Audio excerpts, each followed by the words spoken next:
네, 반갑습니다. 오늘은 수요일 새벽입니다. 로마서 11장 11절 말씀부터 말씀을 보겠습니다. 하나님의 말씀 로마서 11장 11절입니다. 그러므로 내가 묻겠다. 그들이 완전히 쓰러져 버릴 만큼 걸려 넘어졌느냐? 결코 그럴 수 없다. 오히려 그들의 넘어짐으로 말미암아 구원이 이방인에게 이르게 하여 이스라엘이 시기를 하도록 하려는 것이다. 그들의 넘어짐이 세상의 부요함이 되고 그들의 실패가 이방인의 부요함이 되었다면 그들의 충만함은 얼마나 더 큰 부요함을 가져오겠느냐. 내가 이방인인 너희에게 말한다. 내가 이방인의 사도이므로 내 직분을 영광스럽게 여긴다. 이는 내가 어떻게 해서든지 나의 동족이 시기하도록 하여 그들 중에서 다만 얼마라도 구원하고자 하는 것이다. 그랬습니다. 네.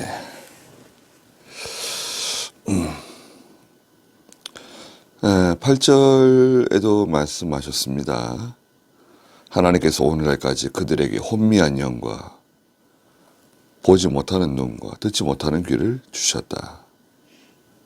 또 9절에도 그들의 식탁이 그들의 올무와 덫과 걸려 넘어지게 하는 것과 보응이 되게 하셨다. 그들의 눈은 어두워졌고 보지 못하게 하시고 그들의 등은 항상 굽게 하셨다. 이스라엘 백성이죠. 혈통적 아브라함의 후손 유대인들. 그 유대인들의 눈이 어두워졌다는 거예요. 귀가 어두워졌다는 것입니다. 그들의 식탁, 종교적인 의식이나 제도나 종교적인 행위 있잖아요. 종교적으로, 외식적으로, 외부적으로 이렇게 예배라든지 제사, 제도 이런 건 참 대단했는데 그런 것들이 오히려 그들에게 올무와 덫이 된 거죠. 더 중요한 거. 예수님께서 말씀하신 것처럼 마태복음 23절에 의와 인과 신을 버린 거죠. 그리스도를 통한 그 생명의 역사, 뒤에도 나오지만 예수 그리스도를 통한 그 생명의 역사, 영적 역사, 이런 건 다 이제 무시하고 그건 어렵다 이거예요. 그건 어렵고 잘 드러나지도 않고 효과가 있는지 없는지 잘 모르겠고 이 외부적인 거 신경 쓰는 거예요. 외부적인 거, 눈에 보이는 거, 물질적인 거, 이런 외부적으로 이렇게 사람들이 대단하게 보이는 거 있잖아요. 자, 유대인들이 이제 하나님께 버림을 받게 되는 거죠. 하나님께 버림받았습니다. 11절에 오늘 그러므로 내가 묻겠다. 그들이 완전히 쓰러져 버릴 만큼 걸려 넘어졌느냐. 하나님께서 그러면 유대인들을, 그 히브리 사람들을 완전히 버리셨는가? 그건 아니다 이거죠. 왜? 결코 그럴 수 없다. 오히려 그들의 넘어짐으로 말미암아 구원이 이방인에게 이르게 하여 이스라엘이 시기를 하도록 하려는 것이다. 사도 바울 자신도 나도 유대인이다. 네? 나도 유대인이다. 12장 1절에 나도 이스라엘 사람이고 아브라함의 씨고 베냐민 지파 사람이다. 그냥 완전히 버리시는 건 아니다 이거죠.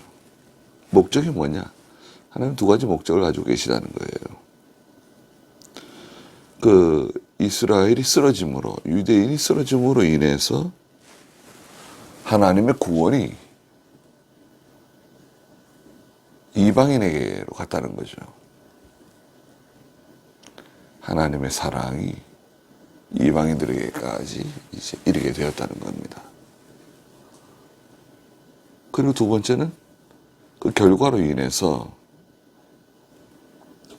이방인들이 하나님을 섬기고 하나님께 복을 받아요. 그러니까 유대인들이 시기한다는 거예요. 이 시기한다고 하는 것은 뭐 어떤 악의적인 시기가 아니라 일종의 부러움이죠, 부러움. 부러움을 갖게 만든다는 거예요. 이방 사람들이 하나님을 섬기고 하나님께 복을 받잖아요. 아니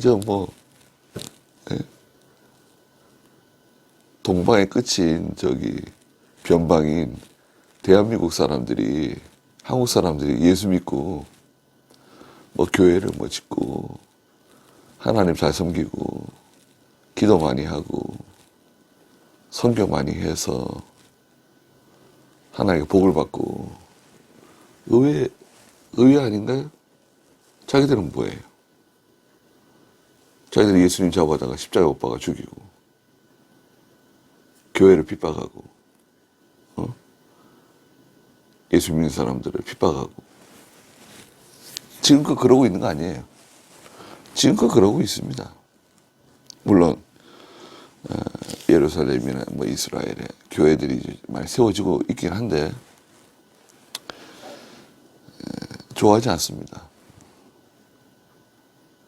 12절에 그들의 넘어짐이 세상의 부요함이 되고 그들의 실패가 이방인의 부요함이 되었다면 그들의 충만함은 얼마나 더 큰 부요함을 가져오겠느냐. 그 유대인들이 넘어지고 이스라엘이 실패함으로 인해서 이방 세상이 부요해졌다는 겁니다. 이방인이 하나님의 은혜와 복을 받게 되었어요. 그렇다고 하면 이스라엘의 충만함은 얼마나 세상에 이방인에게 더 큰 부요함을 가져오겠는가. 저렇게 실패했는데도 이방인에게 잘 되는데 이스라엘 백성들이 하나님 잘 섬기고 또 그리스도를 영접하고 교회가 세워지고 이스라엘의 교회가 많이 세워지고 말이죠. 예루살렘의 교회가 많이 세워지고 예루살렘 밤하늘에 십자가 불빛이 빨간 십자가 불빛들이 많아지고 말이죠. 그렇게 된다고 하면 그런 예수님 재림하시겠네요.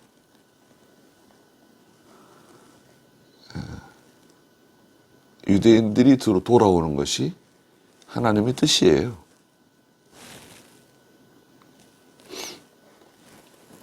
13절에 내가 이방인인 너희에게 말한다. 로마에 있는 성도들이죠.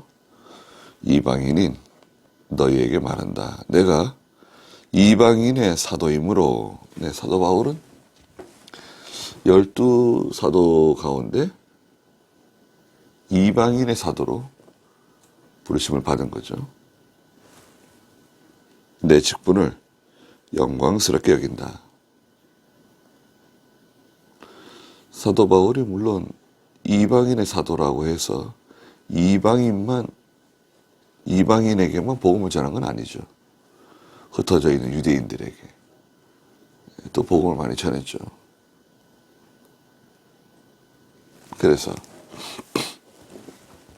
각각 우리는 하나님께서 그 부르신 목적이 있습니다.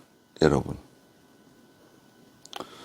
우리는 각각 하나님께서 우리를 부르신 목적이 있어요.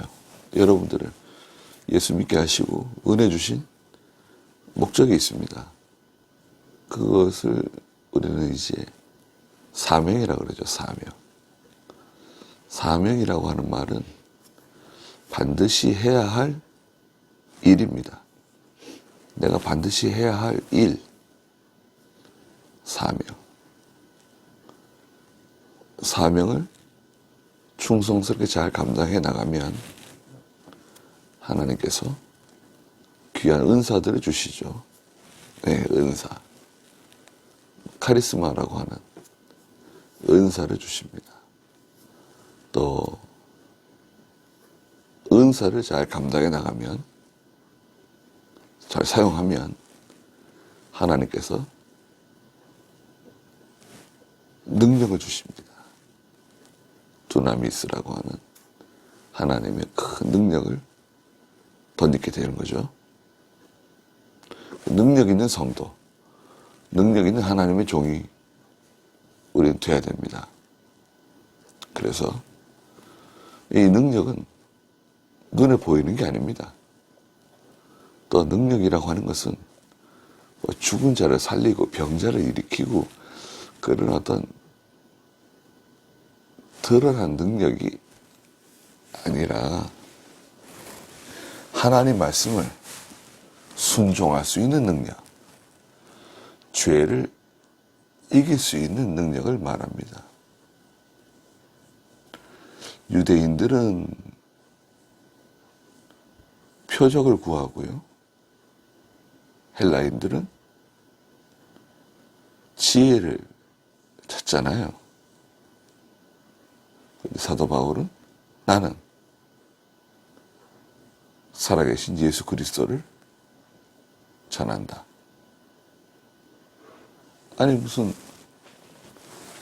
표적이 중요한 게 아니잖아요. 이적, 기적, 어떤 무슨 지혜로운 것이 중요한 게 아니라 중요한 것은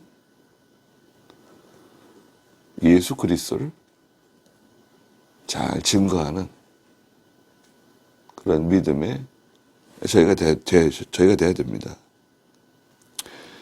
내가 이방인의 사도임으로 내 직분을 영광스럽게 여긴다. 14절에 이는 내가 어떻게 해서든지 나의 동족이 시기하도록 하여 그들 중에 다만 얼마라도 구원하고자 하는 것이다. 다만 얼마라도 구원해내기 위해서 힘을 쓴다는 것입니다. 이방인의 사도이지만 그걸 내가 영광스럽게 여기지만 반면에 유대인들 가운데에서도 하나님의 이 복음을, 그리스도의 복음을 영접해서 다만 얼마라도 구원해낼 수 있다고 하면 그렇게 되기를 바란다는 것입니다. 15절에 그들을 버리시는 것이 세상의 화목이 되었다면, 그래서 이제 유대인들 버리시고 하나님께서 이방인들 구원해 내신 거죠. 세상과 화목하셨다면 유대인들을 받아들이게 되면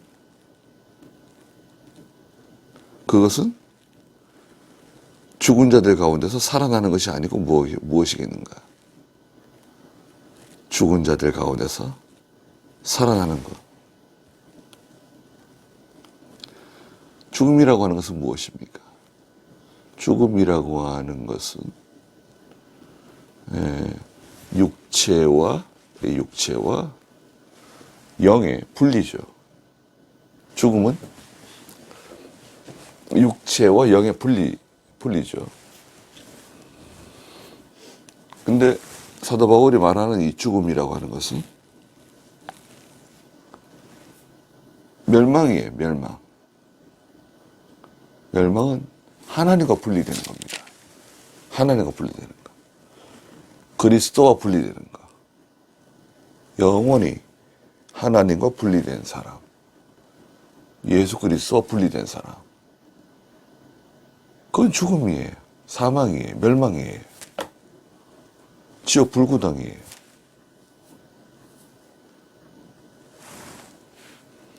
죽은 자들 가운데서 살아나는 거. 살리심을 받는 거. 멸망의 자녀가 살아나는 거예요. 하나님과 연결되는 거죠. 그리스도와 연결되는 거.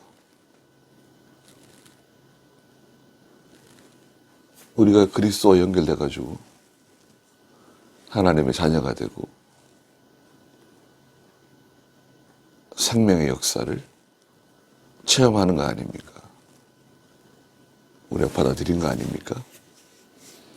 받아들인 게 아니라 그냥 무조건 주어진 거죠, 저희들에게. 쑥 들어온 거예요. 내가 뭐 동의하고 내가 허락해서 들어온 게 아니라 하나님께서 일방적으로 우리 속에다 믿음을 쑥 집어넣어 주신 거죠. 믿음이 생긴 거예요. 16절에 첫 열매로 바치는 반죽 덩어리가 거룩하면, 민수기 15장 20절에 첫 열매를 가지고 반죽을 해서 떡을 만들어가지고 하나님께 드리라고 하시는 말씀이 있죠. 첫 열매는 하나님의 것이에요. 첫 열매는 하나님의 것. 이 첫 열매는 이스라엘 백성을 상징하죠. 이스라엘 백성을 상징하고, 또 오늘 신약교회에 예수 믿는 성도 전체가 이 첫 열매예요. 첫 열매. 첫 열매는 누구 것이죠? 하나님의 것입니다. 사람이든 짐승이든 그 첫 번째 새끼, 또 수확한 것의 첫 열매, 하나님께 드리라는 거 아닙니까? 첫 열매로 바치는 반죽 덩어리가 거룩하다고 하면 전체 덩어리도 다 거룩한 거 아니냐. 뿌리가 거룩하면 가지도 거룩하다는 거예요.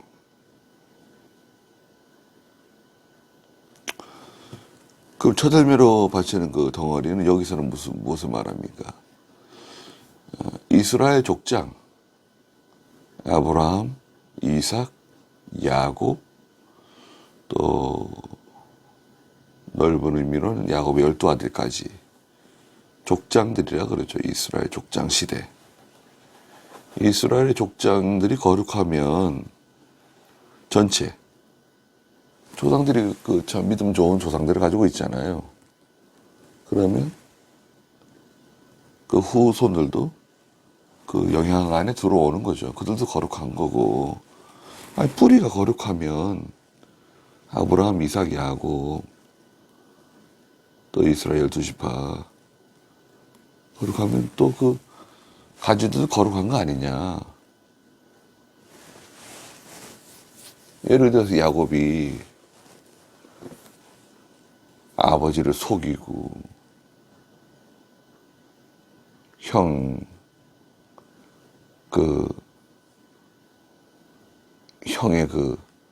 아주 형의 급박한 상태, 배고프고 목마르고 허기진 것을 이용해가지고 장자권을 빼앗고 또 축복을 빼앗고 달아나가지고 바다라람에 가서 20년 동안 아내 얻느라고 14년을 허비하고 또 돈 벌겠다고 또 6년을 또 허비하고 다 허비한 겁니다. 그랬지만 야곱이 돌아오게 되죠. 거기에는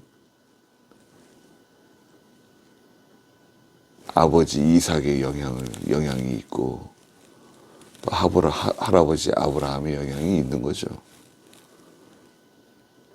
여러분들 중에도 세상으로 나갔다가 방탕하게 살다가 완전히 세상 사람처럼 살다가 어머니의 기도가 생각나서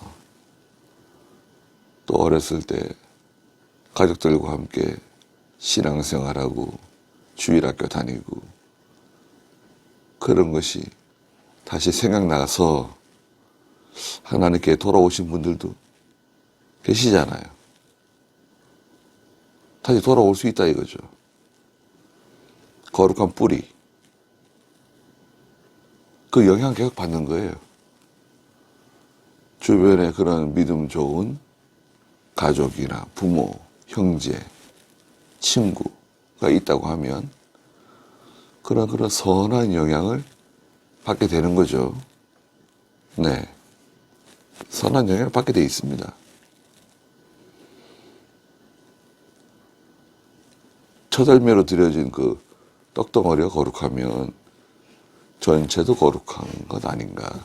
뿌리가 거룩하다고 하면 그 가지도 거룩한 거 아니냐. 그런데 17절에 그 가지들 중에 얼마가 꺾이고 하나님이 꺾어버렸어요. 가지들 중에 얼마를 꺾어버렸어요. 그리고 거기다가 돌 올리브 나무인 돌감나무 돌 올리브 나무인 네가 그들 중에 접붙임을 받아 참 올리브 나무 뿌리의 진액을 함께 받는 자가 되었다는 겁니다. 이거는 사실은 정상적인 건 아닙니다. 반대로 한 거죠. 반대. 보통은 감나무 같으면요. 감나무 같은 경우에는 그 뭔가요? 고엽나무 있잖아요. 고엽나무.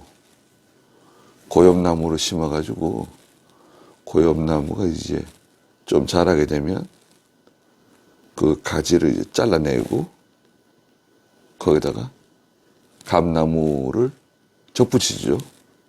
뿌리는 고엽나무, 감나무를 접붙여가지고 건강하게 자라는데 고엽나무가 자라는 게 아니라 감나무가 자라는 거죠. 일반적으로는 그렇죠. 뿌리는 다른 거예요. 그리고 진짜를 이제 접붙이는 거죠. 근데 여기는 반대로 진짜는 잘라내고 저 이방 사람 돌감나무 갖다 접을 붙이는 거예요. 그러면 어떻게 된 거죠? 하나님께서 그 이스라엘 백성을 잘라냈어요. 유대인은 잘라내고 제거하고 거기다가 이방 사람 갖다가 한국 사람, 뭐 미국 사람, 일본 사람, 중국 사람 갖다 붙이는 거예요. 예, 그래가지고 예수 믿게 해가지고 하나님 백성 삼으신 겁니다. 예수 그리스도로 예수님으로부터 올라오는 그 진액, 생명의 역사를 받은 거예요. 저희가 그리스도로부터 오는 생명의 역사, 그 은혜를 저희가 받은 거잖아요. 버림받은 사람은 누굽니까? 유대인들이 버림받았어요. 이스라엘 사람이 버림받았어요. 마태복음 3장 9절에 예수님 그런 말씀하셨죠. 돌로 떡 해먹어라. 그럴 때 예수님께서 야, 여기 있는 돌로도 아브라함의 자손을 삼으실 수 있다. 하나님께서는 여기 있는 돌 가지고도 아브라함의 자손을 삼을 수 있다는 거예요.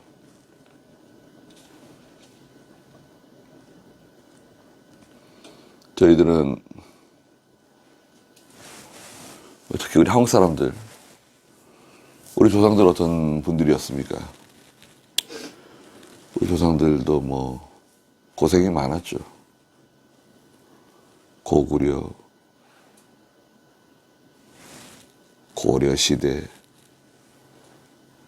백제, 신라, 뭐 조선 시대 거치면서 얼마나 끊임없이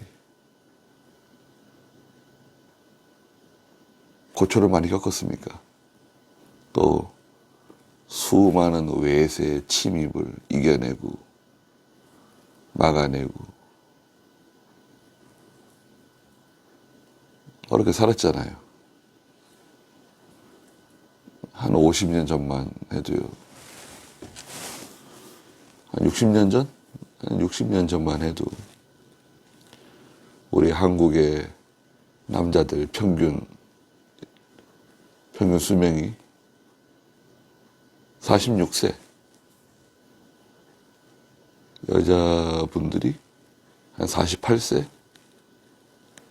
평균 연령이 그거밖에 안 됐습니다. 지금 뭐 80세, 90세 사시는 분들이 거의 대다수잖아요. 특별히 뭐 질병이나 사고가 아니면 다 오래 사시죠. 근데 얼마 전까지만 해도 우리는 좀 위생적으로 열악하고 또 모든 면에 풍요롭지 못한 그런 생활을 했었습니다. 키도 작고 말이죠.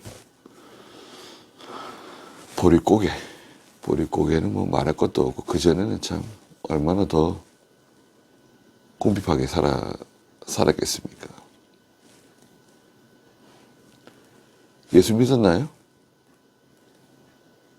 예수가 뭐예요?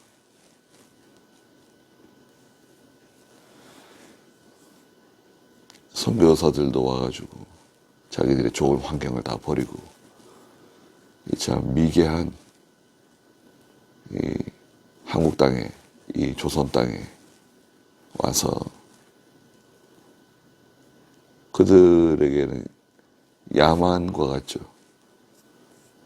예. 그래서 저희들에게 복음을 전해준 거 아닙니까? 얼마나 참 감사합니까? 그분들의 그 묘지가 저 양화진에 있잖아요. 그 홍대 지나서 이제 한강변에 있는 양화진 선교사들의 묘지들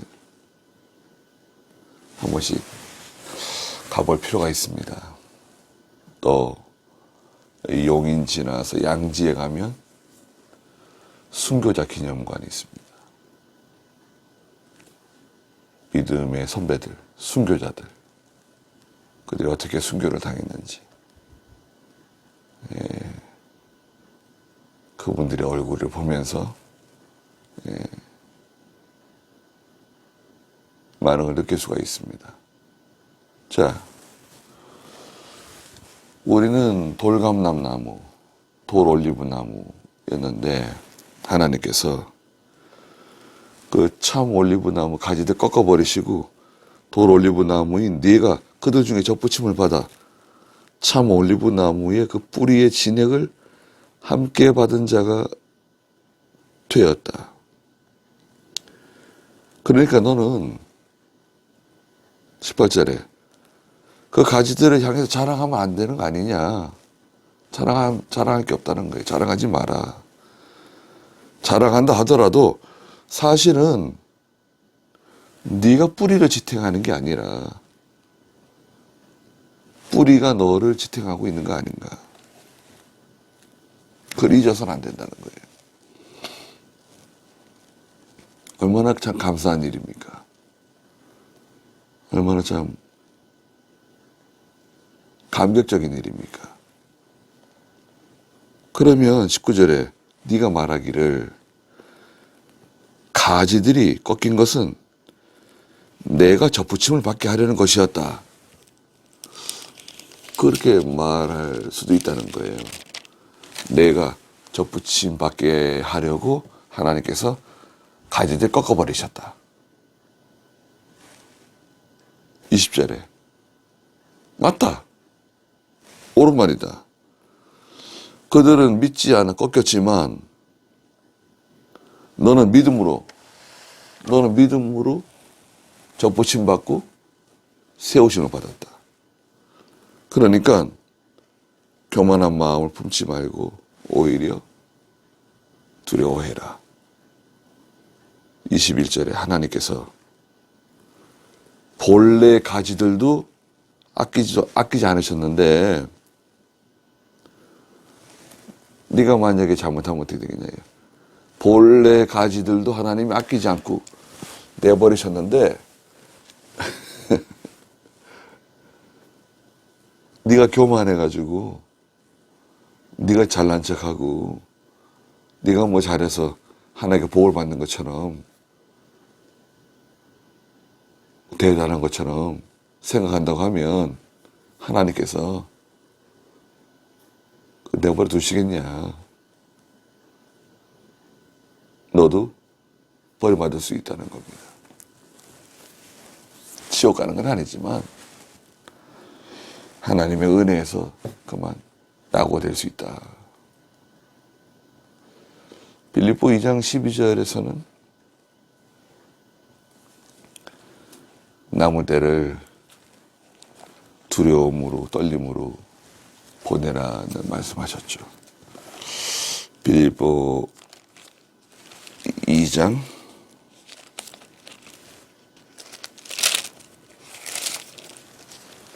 12절에 보면 그러므로 나의 사랑하는 자들아 너희가 항상 순종한 것 같이 내가 함께 있을 때뿐 아니라 빌립보 교인들에게 사도 바울이 내가 함께 있을 때는 뭐 두려워하고 조심하고 지금 내가 없을 때에도 더욱 두려움과 떨림으로 자신의 구원을 이루어라. 지금 내가 없을 때라도 더욱 두려움과 떨림으로 자신의 구원을 잘 이루어가라. 또 저희 교단이나 저희 총회 같은 경우에는 우리 이병규 목사님 계시지 않지만 더욱 두려움과 떨림으로 자신의 구원을 더 힘있게 이루어 나가야 된다. 더 힘있게, 더 충성스럽게 그런 욕심 부리지 말고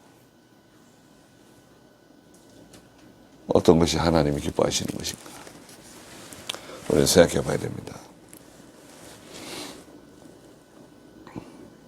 오늘 거기까지 하고 기도하겠습니다. 네. 거룩하신 하나님, 저희는 돌감람나무였고 하나님과 전혀 상관없는 불쌍한 저희들을 하나님께서 구원해 주시고 하나님의 자녀 삼아 주시고 예수 그리스도를 통한 생명의 역사, 그 진액을 저희가 받게 해주신 것 감사합니다. 저희가 순전히 하나님의 은혜로 말미암아 이런 귀한 복음을 받게 해주셨사오니 하나님께서 참 감람나무 가지를 가진 이스라엘 백성, 유대인들 그들의 형식적인, 의식적인, 모든 제도적인 다 찍어버리시고 내버리시고 저희들을 그 자리에 붙여주신 하나님, 저희가 항상 겸손하고 두려움과 떨림으로 자기의 구원을 잘 이루어 나가는 저희의 믿음이 되게 해주시옵소서. 귀한 하루 주셨사오니 하나님께서 함께 해주시고 저희들을 보호해 주시옵소서.